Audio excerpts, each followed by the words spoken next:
எங்கள் தளபதியை தவறாக பேசின, அவதூறாக பேசின அதிமுக நிர்வாகிகளே மற்றும் கழக தொண்டர்களே, உங்களுக்கெல்லாம் பதிலீடு தான் இது. இந்த வீடியோ ஃபுல்லாக பாருங்கள். நான் வந்து கடந்த 15 வருஷமா 2011 அனைத்து இந்திய அண்ணா திராவிட முன்னேற்ற கழகத்துல ஒன்றிய கவுன்சிலரான 2011 அது வந்து 2016 வரைக்கும். அப்புறம் திருப்பி 2019 திருப்பியும் கவுன்சிலர்ல நின்று திருப்பியும் 2025 வரைக்கும் நான் கவுன்சிலரா இருந்தேன் அதிமுகல. எனக்கு எந்த வருத்தங்களும் இன்னும் எதுவும் கிடையாது.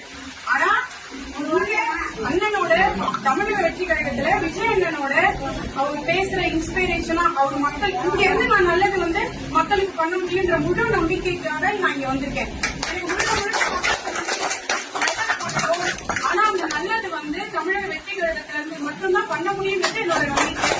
அந்த நம்பிக்கை விஜய் அண்ணனை நம்பி நான் இங்க வந்திருக்கேன். அவ்வளவுதான்.